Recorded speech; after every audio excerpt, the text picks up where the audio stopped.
Avez-vous déjà ressenti ce serrement de cœur lorsque la facture arrive et que l'argent n'arrive tout simplement pas? Ou cette anxiété qui vous empêche de dormir parce que votre salaire couvre à peine vos dépenses mensuelles? Il n'est pas exagéré de dire que beaucoup de gens vivent avec cette peur constante de manquer d'argent et pire encore, beaucoup finissent par tomber dans un cercle vicieux dont il semble impossible de sortir. Dettes, soucis, frustration. C'est comme si la richesse était un club fermé, réservé à quelques privilégiés. J'ai rencontré des personnes qui ont vécu cela, elles ont tout perdu par manque de planification, par des décisions impulsives ou par l'ignorance que notre gestion de l'argent peut être un piège si nous ne sommes pas prudents. Se pourrait-il que vous couriez ce risque vous aussi, sans vous en rendre compte? Mais voici une bonne nouvelle, il existe une autre voie, un chemin qui nous apprend à créer de la richesse sans renoncer à notre éthique et à nos valeurs, et qui nous prépare également à maintenir cette prospérité tout au long de notre vie. Cette voie remonte à loin, et c'est un enseignement qui a traversé les siècles. Salomon, considéré comme l'homme le plus sage de l'histoire, a démontré qu'accumuler de l'argent n'est pas forcément une affaire de tricherie. Il a enseigné qu'il est possible d'obtenir une richesse équitable, bâtie par le travail, l'honnêteté, la générosité et une vision à long terme. Imaginez, une méthode ancestrale et éprouvée qui fonctionne toujours aujourd'hui. Dans la vidéo d'aujourd'hui, je souhaite vous expliquer comment appliquer cette sagesse ancestrale à votre vie financière. Car laisser la peur dominer vos finances n'est pas forcément votre destin, vous pouvez changer la donne dès maintenant, avec des connaissances et la bonne attitude. Alors, si vous souhaitez enfin sortir de ce cycle d'incertitude, apprendre à accumuler de l'argent de manière éthique et durable, et vous assurer un avenir financier serein, profitez-en et abonnez-vous à la chaîne. Ainsi, vous ne manquerez aucun conseil et vous nous aiderez à nous développer pour vous proposer toujours plus de contenus qui transformeront votre vie. Partons ensemble en voyage pour bâtir une richesse qui en vaut la peine, une richesse qui apporte tranquillité d'esprit et sécurité pour l'avenir. Imaginez, vous avez la possibilité de tout demander, pouvoir, célébrité, argent, succès. La plupart des gens choisiraient probablement la richesse ou l'influence, n'est-ce pas? Mais Salomon a fait les choses différemment. Lorsque Dieu lui a donné cette opportunité, il a demandé la sagesse. Et le plus intéressant, c'est que, grâce à son choix si mûr, il a reçu sagesse et richesse, en abondance. Cet enseignement de Salomon est un véritable trésor pour nous aujourd'hui. Il montre que le chemin le plus sûr vers une vie prospère commence par l'esprit avec sagesse, discernement et équilibre.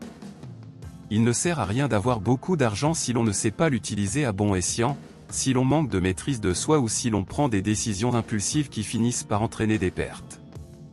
Dans la vie financière contemporaine, cela signifie rechercher la connaissance avant d'investir. Cela signifie comprendre le fonctionnement des intérêts, des investissements, de la gestion budgétaire et des dettes.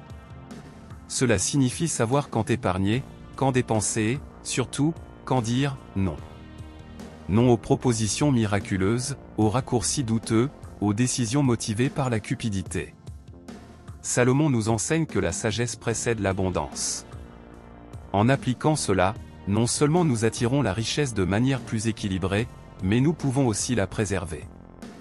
Car une personne sage ne devient pas riche par hasard, elle construit, étape par étape, un avenir plus solide. Alors, si vous souhaitez accumuler de l'argent de manière éthique et durable, commencez par la sagesse. Étudiez, posez des questions, informez-vous, cultivez votre potentiel intérieur. Car lorsque votre esprit est sur la bonne voie, votre portefeuille suit. Soyons réalistes, nous vivons à une époque où beaucoup pensent que l'intelligence est synonyme de réussite. L'idée de profiter de tout est encore profondément ancrée. Mais en examinant les enseignements de Salomon, nous constatons qu'il va complètement à l'encontre de cette mentalité.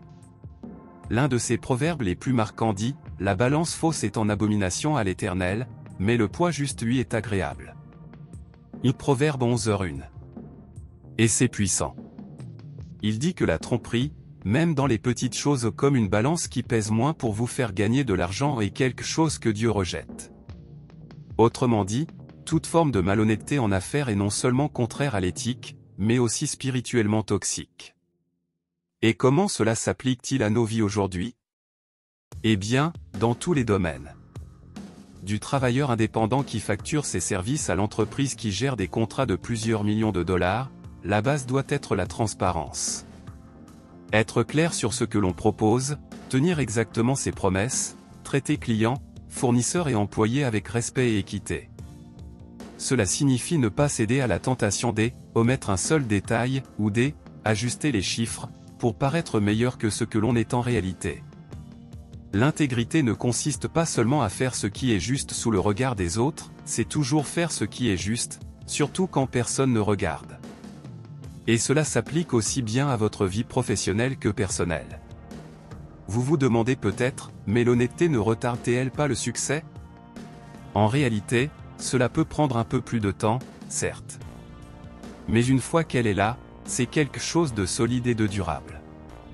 Et le meilleur dans tout ça, vous dormez paisiblement. L'intégrité est aussi un atout majeur, la réputation. Et la réputation est l'une des monnaies les plus précieuses qui soient. Quand les gens savent qu'ils peuvent vous faire confiance, ils reviennent. Les clients deviennent des partenaires. Les partenaires deviennent des alliés. Et ce cycle se renforce avec le temps. Salomon n'a pas accumulé de richesses grâce à son intelligence, il était honnête, juste et digne de confiance. Et l'équité attire la véritable prospérité. Si vous voulez vous enrichir de manière éthique et durable, vous devez faire de l'intégrité une valeur non négociable. N'oubliez pas, l'argent peut ouvrir des portes, mais c'est le caractère qui les maintient ouvertes. Il y a une phrase de Salomon qui ressemble presque à une réprimande paternelle, « Les mains paresseuses rendent pauvres, mais les mains ailées enrichissent » Proverbe 10h4. Et voyez, il n'exagérait pas, Salomon était un roi, il avait toutes les ressources à sa disposition, mais il accordait une grande importance à l'effort, au dévouement et à l'engagement au travail. Ce qu'il nous enseigne ici est simple et direct, la richesse bâtie de manière responsable est le fruit d'un travail bien fait, et non de la chance ou de la fameuse « solution miracle ». Dans le monde d'aujourd'hui, où beaucoup aspirent à l'argent rapide, où les raccourcis sont à portée de clics, cet enseignement semble presque radical. Pourtant, il reste vrai. Vous connaissez cette idée de s'enrichir du jour au lendemain grâce à des paris, des escroqueries déguisées en opportunités ou des plans miraculeux? Tout cela va à l'encontre de la sagesse de Salomon. Il savait que la véritable prospérité vient de la discipline, de la constance et de l'excellence. C'est le genre de richesse qui croît petit à petit, mais qui s'enracine solidement. Être zélé aujourd'hui signifie faire plus que le minimum. C'est être quelqu'un qui étudie, qui cherche toujours à s'améliorer, qui respecte les délais, qui honore ses engagements et qui livre avec qualité. Et cela s'applique à tous, que vous soyez salarié, entrepreneur, étudiant ou novice. Salomon montre que travail et caractère vont de pair. Ceux qui travaillent avec dévouement récoltent le respect, la confiance et, au fil du temps, la prospérité. Et plus encore, ils sont fiers de ce qu'ils ont construit, car ils savent combien d'efforts ils ont fournis. Et voici un point important, ne confondez pas tes progrès. Il est possible de progresser rapidement, certes, mais sans brûler les étapes. Le secret est de rester constant, même lorsque les résultats ne sont pas immédiats. Chaque récolte exige de la patience. Ainsi, pour vivre une vie financière équilibrée et juste, vous devez faire du travail assidu une habitude. Car, comme le disait Salomon, c'est par l'effort quotidien que l'on construit une richesse équitable, non pas par hasard, mais par responsabilité. Avez-vous déjà remarqué comment certaines personnes prospèrent non seulement financièrement, mais aussi émotionnellement, spirituellement et même socialement? La réponse réside peut-être dans un principe profondément cher à Salomon, la générosité. Dans Proverbe 19h17, il écrit une chose qui, à première vue, semble contradictoire, celui qui a pitié du pauvre prête à l'Éternel, et il lui rendra ce qu'il a donné. Autrement dit, aider quelqu'un ne fait pas que faire la charité, mais fait un prêt à Dieu lui-même. Cela change radicalement notre perception du don. En réalité, dans un monde où beaucoup croient qu'accumuler est synonyme de sécurité, Salomon nous enseigne le contraire, partager est aussi un moyen de multiplier. Partager ce que l'on a, qu'il s'agisse d'argent, de temps, d'attention ou d'opportunités, active un cycle de retour non seulement matériel, mais aussi émotionnelle et spirituelle. Et cela n'a rien à voir avec la valeur financière.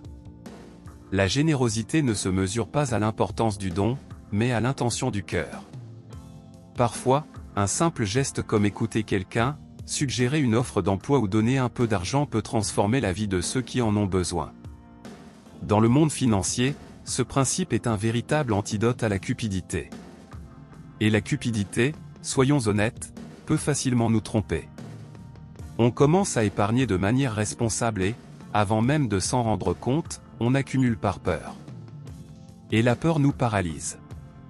Elle nous fait croire que ce ne sera jamais assez. La générosité, en revanche, nous libère de cette peur. Et vous savez ce qui est intéressant ? Les personnes généreuses ne vivent pas seulement plus heureuses, elles ont aussi tendance à prospérer davantage. Ce n'est pas seulement spirituel, des études montrent que la générosité améliore les relations, ouvre des portes, crée des réseaux de soutien et instaure la confiance. On dit souvent, qui sème bien récolte encore plus. Et c'est exactement ce que Salomon veut nous faire comprendre. Dans le monde des affaires, ce principe est également puissant. Les entreprises qui pratiquent la responsabilité sociale, qui se soucient de leurs employés et qui s'investissent dans la communauté suscitent l'admiration, ce qui se traduit par une loyauté, une solide réputation et une croissance durable. Ce n'est pas seulement une question d'argent, c'est une question de sens. Alors, si vous souhaitez bâtir un patrimoine équitable, éthique et durable, pensez à inclure la générosité dans votre planification. Devenir riche ne se résume pas à ce que l'on gagne, mais à la façon dont on utilise ce que l'on a pour le bien d'autres. En fin de compte, comme le dit clairement Salomon, la véritable prospérité est celle que l'on peut partager sans crainte, tout en continuant à croître. Pour conclure, examinons ce que Salomon savait faire comme peu d'autres, penser à l'avenir. Il n'était pas seulement un roi sage et riche, c'était aussi un excellent planificateur. Lorsqu'il construisit le temple, par exemple, Salomon ne fit rien au hasard.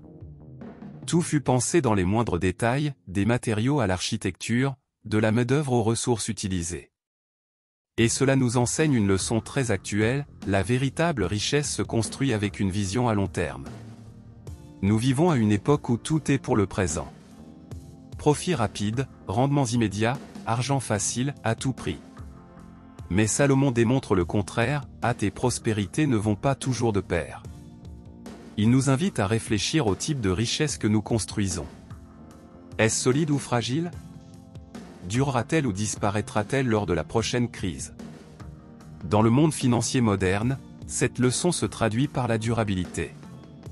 Il s'agit de ne pas dépenser plus que ce que l'on gagne, d'éviter les dettes inconsidérées, de savoir dire « non » aux modes et « oui » aux priorités. Il s'agit de planifier avant de consommer. Il s'agit d'épargner aujourd'hui pour avoir demain. Cela signifie investir consciemment, en réfléchissant à son impact sur soi, sa famille et même la planète. Salomon nous encourage également à bien gérer ce que nous avons, aussi petit soit-il. Il savait que toute grande construction commence par un projet, et un projet exige du temps, de la patience et de la stratégie. Et cela s'applique à tout, votre vie financière, votre carrière, votre entreprise, vos rêves personnels. Une personne sage n'agit pas par impulsion, elle construit avec un objectif. Et remarquez, une vision à long terme implique aussi de prendre soin de son entourage. Car il est inutile d'accumuler des biens et de perdre des relations au passage. Une vie vraiment riche est une vie durable dans tous les domaines, financiers, émotionnels, spirituels et social. Alors, si vous souhaitez suivre les traces de Salomon et accumuler de l'argent de manière éthique et durable, pensez comme un constructeur. Évaluez le terrain, choisissez de bons matériaux, suivez un plan, soignez les fondations. Ce n'est pas une question de rapidité, mais de profondeur. Comme il le dit lui-même dans l'Ecclésiaste, il y a un temps pour tout. La vraie richesse en a un aussi. Et elle arrive, non pas à ceux qui courent sans but, mais à ceux qui savent où ils veulent aller et construisent avec sagesse jusqu'à y parvenir. Les enseignements de Salomon sont encore plus pertinents qu'on ne l'imagine. Il ne parlait pas seulement de foi ou de spiritualité, mais de la manière de vivre avec sagesse et équilibre dans tous les domaines de la vie, notamment en matière d'argent. ce que Salomon nous montre, c'est qu'il est possible de s'enrichir sans renoncer à ses valeurs morales, à l'éthique, au travail honnête et à la responsabilité sociale. La vraie richesse, celle qui en vaut la peine, ne se limite pas à accumuler de l'argent. Il s'agit de construire quelque chose qui dure, qui a du sens, qui apporte la paix de l'esprit et laisse un héritage. Il s'agit de grandir avec intégrité, générosité et une vision à long terme. Et c'est là, mon ami, le chemin vers une prospérité durable, qui ne s'arrête pas au premier obstacle ou à la première crise. Alors, si vous souhaitez réellement transformer votre vie financière, voici l'invitation: investissez dans la sagesse, agissez avec honnêteté, travaillez avec dévouement, partagez vos acquis et planifiez votre avenir sereinement et stratégiquement.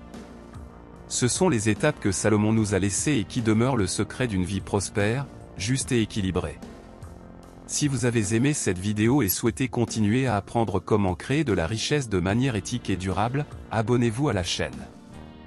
Ainsi, vous ne manquerez aucune actualité et vous nous aiderez à nous développer pour vous proposer davantage de contenu de qualité.